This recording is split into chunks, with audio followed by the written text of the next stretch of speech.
Welcome to Career Tools. Today's topic, Offsite Presentation Preparation, Hotel Logistics. Part 1.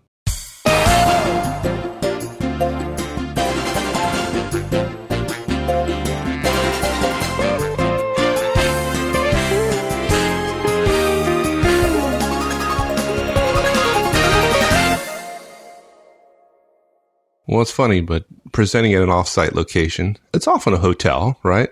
It seems to be a rite of passage for a lot of professionals these days. and I know from experience, and if you haven't done it before, we promise you that you're going to underestimate the amount of logistical thinking required to do it right. And we are routinely amazed. Now, think about that for a second. By smart people thinking that all they have to do is know their content and they're going to do well just because they know their content. That goes back to that first rule of presentations. It's all about the audience, right? And people focus on their content and forget that all kinds of things go into the audience's impression of you, definitely not just your content mastery. And really, hotels just make it way, way harder when you present at a hotel at an offsite. Presenting well there is much like an effective briefing in a meeting, on-site, if you will, is that success happens way before the presentation actually begins. Yeah, absolutely. So look, we have 4 big recommendations for working with hotels. These are just the basics, and it's only about logistics, not about your content, not about your audience in detail, in terms of preparing for an offsite at a hotel. We have 4 recommendations, each of which have many sub-bullets. Okay, but there are just too many to list here in the overall thing. And there are four major things. Manage the location staff, the hotel staff and the AV staff affirmatively. You have to double check. You have to triple check. You have to write things down. You have to get people's names and so on. We have a long list of recommendations there. And number 2, you've got to manage any advance shipments really tightly. If you're going to ship stuff in advance to the hotel, it's amazing how easy you can get lost and how much you'll get the sense that everybody's too busy to help you find it. Number 3, you've got to plan for an AV, an audio-visual walkthrough, the day before your presentation, because if you do it the morning of, they may not have time to adjust and there may not be the equipment that you need. And the last point, arrive very, very early before your presentation and be ready to work. You never know. You just never know how good or bad the room is. There's no guarantee that what the room looked like at 10 o'clock last night when you work with the hotel staff to get it right for your presentation. There's no guarantee it will look that way in the morning. Anything could have happened and often does. Anything, and it always does. Yeah. I think overarching our guidance here is if you're presenting at an offsite and you ignore logistics, you'll end up looking like a fool in many cases in front of a large audience. There is no amount of content mastery that is going to make you believable if your logistics, even if someone else is responsible for them, no amount of content mastery will make you look believable and good if your logistics are sloppy. Yeah. And that starts with managing the location staff affirmatively. I guess that this recommendation really is just a nice way of saying that hotels are very difficult to rely on and be rewarded, right? If you want to ensure that your logistics for your presentation serve your needs to help your audience, you and only you are going to have to actively manage what the hotel does for you. Yeah, a lot of yous in there. Yeah. I'm not even going to talk about the experience you had before Manager Tools, but just in our experience, it is best assumed that everything is going to go wrong and you will have to be the one that sets out the details and follows up on every action multiple times, 1,000 times to ensure it's done. Now, if I seem like I've been bit a couple times, yes, I have. And I think you have too. Yeah. I mean, right. We've looked at each other in amazement at the things we're told or the things that happen. And the problem is, even if you're justified at getting angry at the lack of support, you being angry a half an hour or an hour before your presentation to 10 or 20 or 100 people is not helpful to you delivering a great presentation. It's much like Manager Tools and Career Tools. It's about wellness and prevention. It's not about curing the disease, right? And if you don't have a lot of wellness and prevention in this stuff, you might end up having your logistics right, but only at such an incredible cost in terms of your workload that you can't be effective in front of the audience. I remember a time in Indianapolis where I was able, thankfully, to prepare my room the night before. There was a great MOD, a great manager on duty at the hotel at 11 o'clock. I had a room for about 100 people. I had lots of visual aids to put up, and I did so until about 2 in the morning. The room was all locked down, all locked up by the MOD to protect the work. And when I showed up at 6 a.m., 2 hours before my presentation starts, every single one of the probably 40 or 50 visual aids that I had put up had been torn down and thrown in the trash by the night custodial staff, even though there were signs up on the wall that says, please do not remove. So I bet you were nice and relaxed prior to your presentation, weren't you? Yeah, it was great. I mean, if you remember Los Angeles a while ago. Oh God, yes, we had a conference in Los Angeles, right? Yes. It was one of the worst service providers of any type we've ever encountered in our work. Oh, it was amazing. Okay, folks, if you haven't done this before, the BEO, the Banquet Event Order, is what it stands for. It's not terribly important, except it specifies everything that is going to happen, and everything you want to happen better be on the BEO. But we'll come back to that. We get there. We had arranged to meet the banquet person at 8 o'clock. He didn't show up till 9:30, and then when he showed up, we got into the room. The room was completely different than we expected to be. We had provided diagrams and everything. And the individual there told us that it was the way the BEO had specified. Yet, when we asked to, well, show us the BEO and let's go over it, he said, oh, I can't get to the BEO because the BEO is in the manager's desk. And even though he didn't have the BEO, he proceeded to tell us how wrong we were and that it was set up as per our specifications. We won't go through the whole story, but suffice it to say, when they finally did get the BEO, it showed that they were wrong and we were right. And then we went to test the house sound, and this gentleman told us, well, we don't have house sound. Now, okay, as he's telling us this, the music is being piped in through the house sound system. Okay, enough. Okay, now look, that said, we don't want to pick on Los Angeles too much. Okay, maybe we do. Given our experience there, it would be appropriate for us to share the name of the hotel, but we won't. So no, gosh, yeah. We do regret, there's a little bit of sadness with this cast because this recommendation to some folks may seem like an indictment of a lot of hotel industry service, and we don't mean it that way. We've been presenting for 25 years, and good logistical support is so incredibly rare that we feel obligated to let other professionals, if you're a professional, you might assume some form of professional support, and generally speaking, you won't get it. Assumptions about levels of service will almost always negatively affect your outcome. And look, you're responsible. Regardless of who's doing the logistics for you in the hotel, you're responsible for the outcome with your audience, as Mike said earlier, with all those yous. You're responsible for your outcome with your audience. And there are places where it is good, but you can't assume that. And we don't want you assuming that and stumbling and having maybe your first presentation in some hotel somewhere not go well because of things you didn't know about that, a wiser person in your organization would have said, yeah, sorry, I probably should help you with that, but I've been busy, blah, blah, blah, blah, blah. Now, look, there are some good reasons why service is not what you might want it to be. Look, hotels run 24 hours a day. So you can never be sure that the person who promises you a certain activity or a certain level of service is going to be the one that actually provides it, right? Particularly if you're in preparation in advance, you're going to be talking to probably a banquets manager or something like that, a 9 to 5 person. But the preparation you do the night before and the preparation you do the morning of, early morning of, are definitely going to be people who aren't 9 to 5 people. Look, the people who do AV, audio, visual for the hotel, I would guess 90% of the time, don't work for the hotel, but an outside agency, right? Many of the service providers that you're going to be talking to are in roles that have very high turnover. So they're helping you do something perhaps for the first time ever, okay? Hotel staff often assume that every presenter does it the same way. And part of that is because other presenters mistakenly assume that the hotel knows something about presenting and essentially go along with their recommendations, right? Folks, let's be clear. Hotel staff know nothing about presenting. I mean, they might know how to rent a room that a presenter might use, but they know nothing about presenting.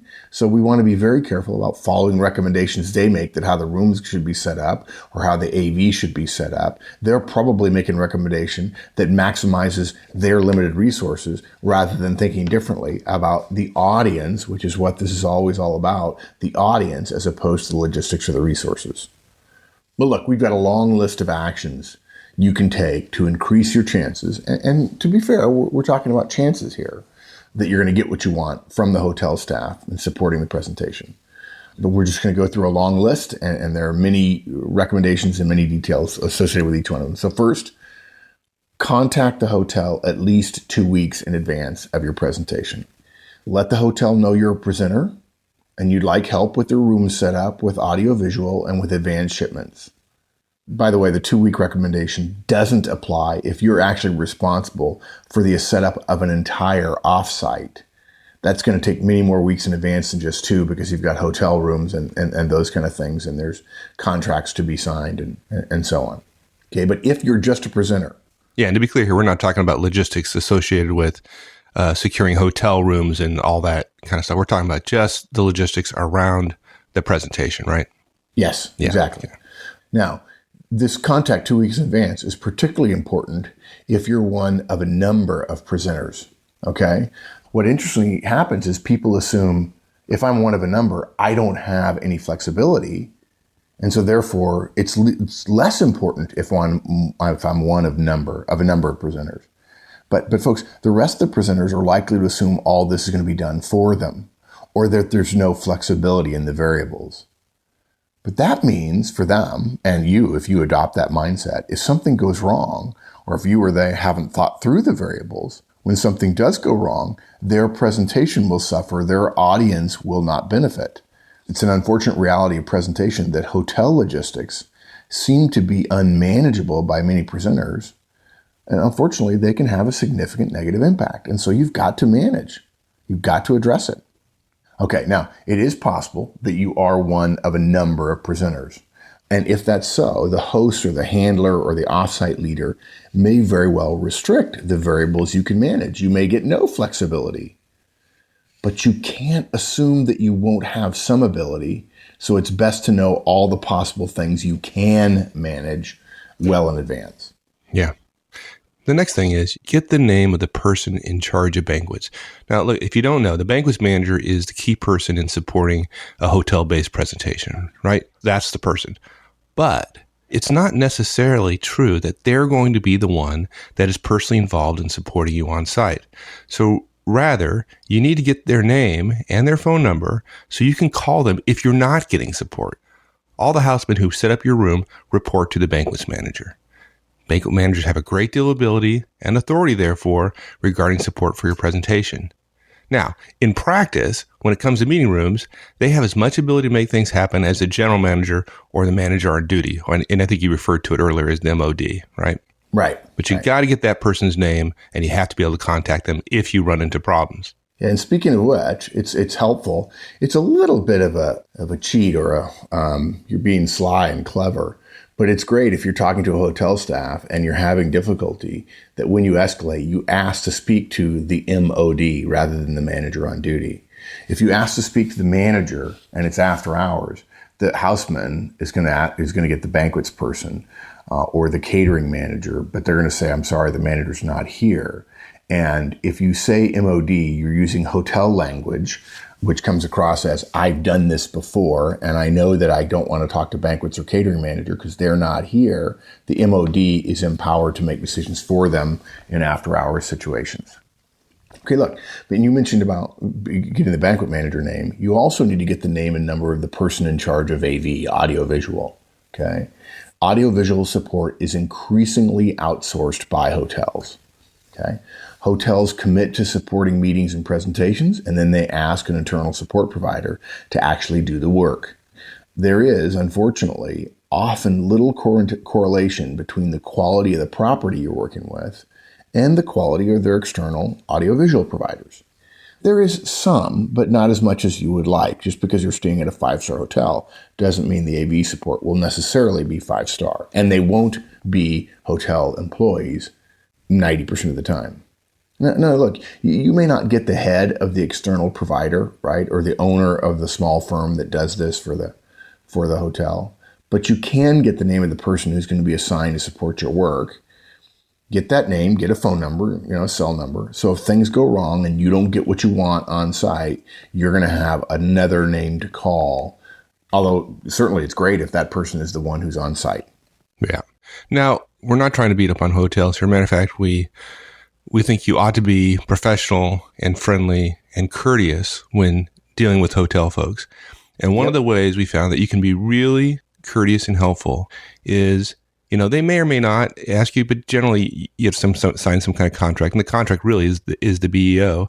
They really don't like it when you ask them to write everything down, right? Because they can be trusted. I mean, they've got a lot of stuff going on. They got a lot of other banquets, a lot of other events going on, but you can trust them. I mean, it's not like you have to have everything written down, right? Yeah. This is one of our harder recommendations to accomplish if you're one of a number of presenters. In those situations, there's probably a larger BEO, which delineates what the lead logistics person has arranged with the hotel. But you need to get commitments to your presentation in writing. If there is someone else managing it, because you're one of a number of presenters, get a copy of that BEO, okay? If there is a BEO, obtain a copy, make additions to the BEO that relate to your presentation. You need to let the lead logistics person know that you're discussing changes, but generally speaking, they're going to be supportive provided the scope isn't too gigantic if it's narrowly focused on your work. You need to get a copy of that BEO, and you need to make notes on it, and you need to get a signature from somebody at the hotel saying, yes, we're aware that for your presentation, we're going to do these 1, 2, 3, 4 things. Okay? If it's not on the BEO, depending upon the level of support you get, you'll get anything from, we'll try to make that happen, to, it's not on the BEO, arms crossed, nothing's happening. Okay? And just a moment here about lead logistics persons, the person who's putting together the offsite, right? They may not be terribly excited about it. And generally, people don't tend to be expert at working with hotels. Some people are. If you're dealing with an event coordinator in your company, if you're at a large company, then they're probably an expert at BEOs. But in the rare instance that you find your logistics leader to be an expert and tightly managing commitments, just talk to them about your needs and let them make the addenda to the BEOs. If they're not, though, then you can go ahead and go to the hotel and ask for a special BEO or even just a one-page memorandum saying, here are the things we agree to do for this presentation. And you'll just have to say, and I've spoken to my lead logistics person and he or she is okay with it. And look, Mike was being tongue-in-cheek, right? The point of this recommendation is that any commitment or agreement or understanding or offer or idea that isn't written down is unlikely to be honored in the event of a disagreement or a misunderstanding, okay? Look, we're not implying that hotel staff aren't honest, but the difference between the BEO, what you want, the changes that have happened that are real, that have happened in real time because somebody was service-minded, but then are not reflected in the BEO, and what the standard practices are for most presenters there, or presenters at your company, all of those factors contribute to something someone told you being given low priority, and then they don't act on it. So you've got to get it in writing. Yeah, this all goes back to your point about turnover in hotels, as well as the fact that the folks you're talking to, the sales folks, for example, that are putting the BEO together, are not necessarily the folks that are actually executing on the ground. And so if it's not written down, you're going to have to make an assumption that what's not written down is being communicated. Well, I'll tell you, it's not being communicated because the way the event sales folks communicate with the banquet folks, the folks that are actually going to execute, is the BEO. That is the form of communication. So if it's not on the BEO, it is not getting communicated. Yeah, in fact, what's interesting, you make a good analogy there. The way they communicate is the BEO, right?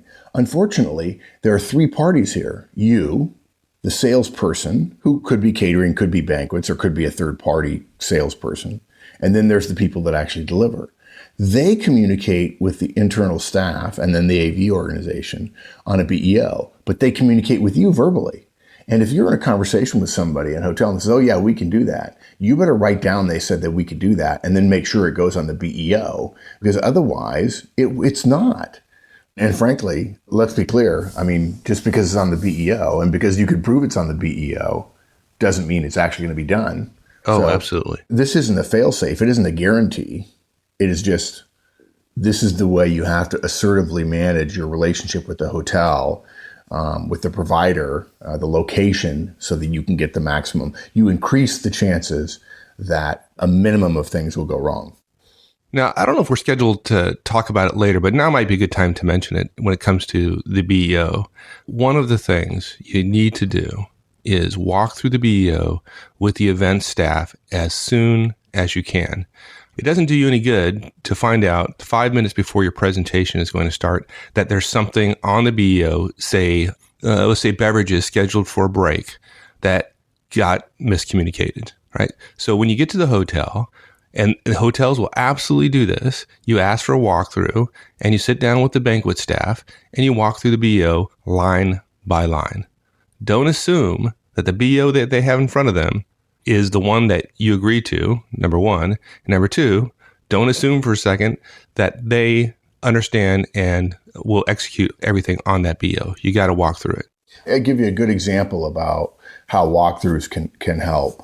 Those of you who've been to conferences know that we post an agenda on the wall for the entire day. Not every place does that. In fact, very few meetings tend to do it because senior people don't want to be held to an agenda. But in fact, an agenda is one of the ways you show respect for your audience.